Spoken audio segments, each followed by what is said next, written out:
It's about 3 years ago. Let me just tell you a quick little story. About 3 years ago, I was sitting in my office here at the church. And if you don't know how our alarm thing here works, our doors are all locked, and there's a little push button out there by the office doors that you push, and it kind of goes like inside. And then we all, as a staff, know to go look at the video thing or go out to the door and open it up for them. But about 3 years ago, I'm sitting at my desk, and I hear that, so I jump up. And I go out to the doors, and I see this little guy on the screen. I'm like, okay. So I go to the door, and I open the door, and he says, you know what, I'm Wang Tao. And I'm like, hello, I'm Scott Zerman. Nice to meet you. I'm the senior minister here at Christview. And he's like, can we talk for a few? And I was like, okay. So I invite him back to my office, and he sits down with me, and he tells me how he's a guy, he's an engineer, and he had decided he wanted to start a church, and he's been starting a small church. And they've been meeting over at the library here across the parking lot from us. And at the time, I think they were meeting where? In the restaurant? You were meeting in your restaurant that you guys owned, in this little Hmong restaurant, and that's where they were meeting at the time. And he came to sit down with me, and he just said, you know what, we're looking for space. Is there any way that somehow we could, use your church building, or it could be rented from you or something like that? And I was like, you know what? I said, I know the Hmong. And he's like, you do? And I'm like, yeah, it's like, back when I was a kid, my dad up in Detroit actually helped start a Hmong church up there up in the Detroit area. So I said, I knew the Hmong, and we actually hung out and started a church with them up there. So some of them stayed at our house for a while now while they were starting this church. And he's like, oh yeah, that's us and everything. He's like, up in Minneapolis and Detroit, there's all. So we had a conversation there. And through all that, I said, you know what, we'd be more than happy. I said, we have a Hispanic service that meets here, but I said, we'd be more than happy to try to find a way that you can meet here to build this church or whatever with the Hmong community. And about 3 years ago, they started meeting here on Sunday mornings. And I remember one of the big things he said was this. I remember these words. He said, Scott, he said, we can do the Hmong service. Our problem is we don't know how to teach our kids. And I said, Wang, I said, we know how to do that. We're good at that. We have teachers. We have a whole system set up. I said, why don't you guys meet when we do, and then your kids can just go to our Sunday school classes, can go to our children's stuff, and they can be taught in English and all, and they'll be around kids that are in their schools and everything like that. Because most of the adults are first generation over here, all their kids are fully Americanized, okay? So I said, why don't we do that, and we can partner some of that. So as most of you know, over the last 3 years, they've been here with their church, and they've been meeting with us, and their kids are here, and they're here on Wednesday nights, and they help out with different events and all that we do. And over the last probably year, me and Wang have been talking quite a bit as they kind of go through their church ministry and all what the future plans are. And where we stand today, and this is why I'm opening up with this, is the cool thing that's happening is this: we are becoming more and more like Christview. And the reason I love the name of this church, I have no clue what the name stood for when they first built this church. I don't know, okay? But what I can tell you is what I've always perceived it is no matter what skin color we are, no matter where our backgrounds are from, God sees us all the same. That Christ viewed us all the same, as we as a church are to have the view that Christ did, Christ view. To see all of us the same, no matter the skin color, no matter the language barriers, any of that. Today, we take a first major step towards that that's really cool, which is they have decided they don't want to be their own independent church anymore, and they're actually placing membership here at Christview.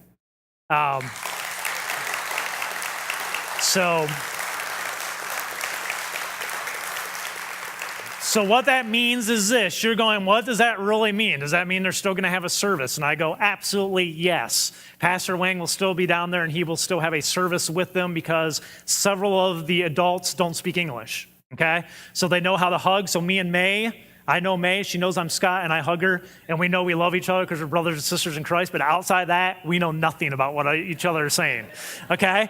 But they are now us, okay? Which is cool. So what I need you to do is this. If you guys would please stand for a second, get a look. If all the Hmong church, if you guys would stand up, the major families there.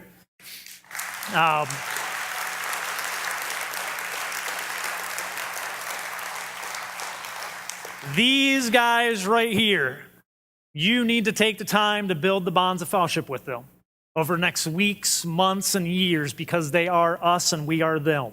We are Christview. We are one church. We look different. We have some language barriers, but we will serve the same God, doing the same ministry to build the kingdom here in this neighborhood for the glory of God. So you who are already Christview, take the time to start building those barriers and crossing some of those barriers and linking together to go, we are family, we are equals, even though our skin color is different, even though our language is different, we are equals. But I can tell you this, I know most of them well. I've ate at different things. We go to New Year's celebrations. We've been to their houses. and they are just as godly as we are. They're great people. I know Pastor Wang very well, and we call him a close friend of mine. Very godly man who has a faith that a lot of us can't even comprehend with the struggles he's gone through being a Christian in a non-Christian world. So guys, it's a pleasure to have you here. It's a pleasure for you to be part of us. We look forward to serving with you for years to come. So thank you. All right, and you guys can have a seat.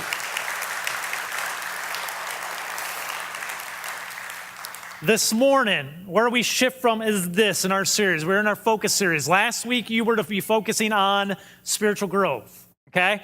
This week, we endeavor into this. Start focusing on how do we find the best in other people and the other people in our lives. And to be honest with you, this is a very tough one, okay? Because we all know this about ourselves. If we have an opportunity to jump to conclusions, 9 times out of 10, we will jump to negative conclusions rather than positive ones about the people in our lives. Is that not true? You know how we do this. You look at people and they have a certain look, and it's a different look than you. So you have different conclusions you jump to, and mostly they're negative, okay? And it's not just me looking at others. It's people that I might look at and go, they look different from me. They look at me and they label me the same way and jump to the same conclusions. This is part of how we operate. We hear people's words, and they talk differently than us or use more crass language than we do or whatever, and we start jumping to conclusions about who they are in their hearts because they hear their words, because we jump to negative conclusions. It's how we are built. We hear rumors about people that we don't even know, and we hear bad thing after bad thing after bad thing about these people, and then when we meet them, we already jump to the conclusion they're bad. Okay, that's what we do. At the same time, we run into people and we have a bad experience or something with them. It might be at one time, and yet we jump to conclusions and we go, I think I know what's in their heart and I think I know who they are, because we jump to negative conclusions rather than jumping to positive ones most of the times in our lives. And Satan knows this, and Satan uses this tendency of ours to wreak havoc in his church and for his church to be ineffective in the world around us. And we need to be aware of that. Here's what I do know.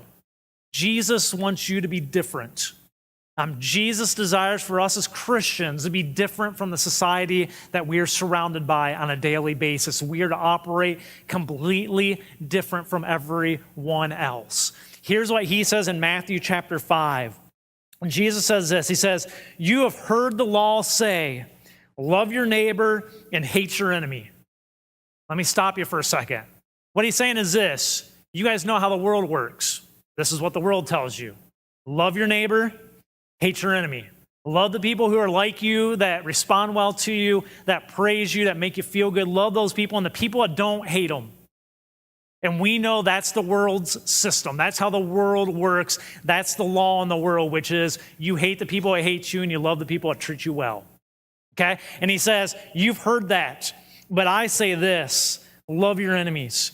Pray for those who persecute you. And that way you will be acting as true children of your Father in heaven. He's saying if you act like the world, you're not acting like true children of the Father. If you're acting the way I tell you, which is love your enemies, you will be acting like true followers of mine, true children of mine in my kingdom.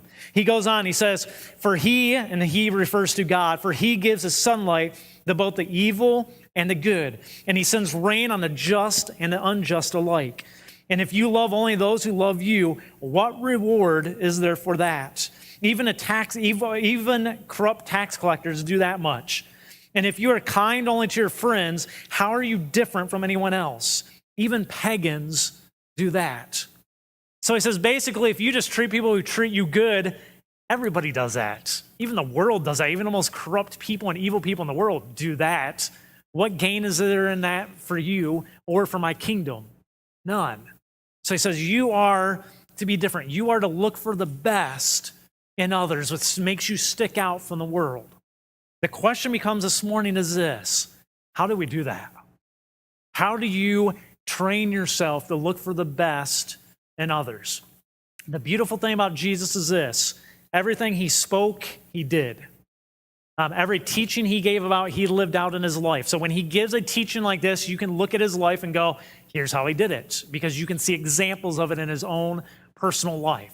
So let me give you the 3 examples I found in the scriptures that allowed Jesus to see the best in people rather than always looking at the negatives and always looking at their flaws, okay? Here's the 3 things I know about him. Number 1, he loved people unconditionally. That's the first thing we see is Jesus loved the common man unconditionally. In verse 44, that scripture I read you, he says, but I say, love your enemies. I say, love your enemies. Jesus was completely motivated by love in everything he did, which is he looked at people and went, I love you. Not in a weird type of love, not in a strange type of love, in a love of, I believe this, I want to see the best for you. I love you. I want to see the best for you in your life. I want to see the best outcome for your life. I love you. That was always the foundation of Jesus' life that motivated everything else, okay? That's the first thing we see. So to be able to find the best in others, you truly have to allow the Spirit, as I talked about last week with spiritual growth. The last thing I talked about in one of the scriptures we read last week was the last thing you get to is love for everybody, okay? That's where it starts. Finding a love for others, truly looking at people and going, I want the best for your life, okay? The second thing we see is this, though. Jesus took time to look back at why people were the way they were, okay? He took time to look at their background story, to look at who they were, and through that, it helped him be able to look at people and find the best in them. Here's an account we see in Matthew chapter 9. Here's what happens. It says, as Jesus was walking along, he saw a man named Matthew sitting at a tax collector's booth. Follow me and be my disciple, Jesus said to him. So Matthew got up and he followed him. Later, Matthew invited Jesus and his disciples to his home as dinner guests, along with many tax collectors and other disreputable sinners, okay? Here's a scenario real quick. Jesus is walking along and he sees a tax collector who were hated people back then, sees him and he says, Matthew, come follow me. Come be my disciple. Matthew gets up and goes, got me. Okay, I'll do that. Out of his excitement, probably, sometime during that day, he says, you know what, you guys are hungry, why don't you come eat at my house? And Matthew goes, and I'll invite all my friends over. I found this guy, Jesus. I'll invite my friends over. We'll go out and we'll have dinner together. He'll come to my house. So Jesus shows up, and who's there? A bunch more tax collectors, obviously his friends, who the world hated, and a bunch of other disreputable sinners, as it describes them, which is probably your other people, your other crooks, your prostitutes, different people in that realm of that community were there eating with them. And Jesus shows up, sits down to dinner with them. And here's what we see. It says, when the Pharisees saw this, they asked his disciples, why does your teacher eat with such scum? So Jesus goes and sits down with these people, and the religious people, the Pharisees are outside, and they go to his disciples, hey, come over here. Why is Jesus eating with all that scum? Okay? The Pharisees looked at people on the outside and they labeled them and they saw their flaws. They saw their flaws. And they labeled these people as scum. These are the people you don't spend time on. These are people who have no value. They are the scum of the earth. Why is your master, why is your teacher spending time at their table eating with them? They're absolute scum. Okay? Jesus didn't view them that way. Here's Jesus' comment back. And a lot of times we read this and it says, when Jesus heard this, he said, healthy people don't need a doctor, sick people do. Okay? I can almost guarantee you at the table, that was not Jesus' response that way. Okay? He's sitting at the table. He hears what they're saying. He doesn't just go, well, guys, healthy people need a doctor. It's not healthy people need a doctor, sick people do. My thinking is this. He's sitting there and he points a finger or something at them and says, you know what, guys? It's not the healthy people who need a doctor. It's the sick people who do. That's why I'm sitting here and why you're out there calling them scum. Okay? Which is this. Jesus understood they're sinners. He's not stupid. He's not a guy going around, I don't know who these people are. He knew exactly who they were. But Jesus took the time to go, why are they the way they are? And when you take time to find out someone's background story, it allows you to have a lot more grace and a lot more patience with someone and their behaviors. And I think Jesus went, I know they're sinners, but I also know they're sick. Okay? I know they've got a health problem. They got a spiritual problem. I know they're sick. I'm going to look beyond just what I see on the outside, and I know there's a reason they are the way they are. One of the things I love, I met with another couple this week. I love knowing people's background stories. I want to hear where you came from. One of the reasons I do that it allows me to have a lot more grace on people and how they behave, because if I know their background, usually you're able to go, okay, I got why you have that behavior. Okay? In our society today, I can probably sit with 80% of you and ask you your backgrounds, and most of you would give me a story, and I'd be like, woohoo, that's interesting. That's a neat story. But it's a messed up background. A lot of you come from abuse. A lot of you were abused in some way as children or growing up and things like that. A lot of you might have grown up poor, or you grow up very privileged, or whatever. Whatever your background is, when you find out a person's background, you can look at who they are today and go, okay, I get that. I see some of that. If you're married, you know this, right? Your spouse, if you know your spouse's family, you get a better idea why your spouse is the way they are somewhat, okay? So like me and my wife, when we drive each other nuts, all I have to do is look at her family and I can be like, okay, I see, hold on, wait, I'm going to attack myself in a minute too, okay? But I can see some things I go, okay, I see where that comes from, because that's your background, so I can have a little more grace there. She can look at mine and go, the few flaws you do have as usual, I want you to all know that. The flaws you have, she can look at my family, you say these things to your spouse. Oh yeah, I know where you got that, okay? It's because you can be around the family, you can see the background, you can see what they grew up in, and you can go, okay, I can see how that made you into who you are today. I can have a little more grace with that. Jesus looked at people's backgrounds and he went, okay, now I know this, I understand you're sick, and I can love you, and I can have grace with you, and we can move forward with this, and I can sit down with you, okay? That was one of the keys. First, it was the foundation of love. The second thing we see is that Jesus always looked back and went, what caused you to be who you are today? And then here's the key. The third thing we see in Jesus was this. Jesus took the time to look beyond who a person was today to who they could become tomorrow. Jesus always took time to look beyond then. One of the things you will notice is Jesus spent very little time focusing on who people were at the moment. He understood where they came from. He looked back and he looked beyond to where they could become down the road. Here's an example of that. In John chapter 8, we get this story, and it says, Jesus returned from the Mount of Olives. But early the next morning, he was back at the temple again. A crowd soon gathered, and he sat down and he taught them. So Jesus is here teaching these people, and a crowd gathers, and he's just teaching them. It says, as he was speaking, the teachers of religious law, the Pharisees again, the religious folk, and the Pharisees brought a woman who had been caught in the act of adultery. Okay, so he's here teaching. As he's teaching, here come the religious leaders, and they're dragging a woman with them who's been caught in the act of adultery. Now, it wasn't like these guys walked into a room and went, oh, holy cow, adultery's going on here. How did this happen in this place, okay?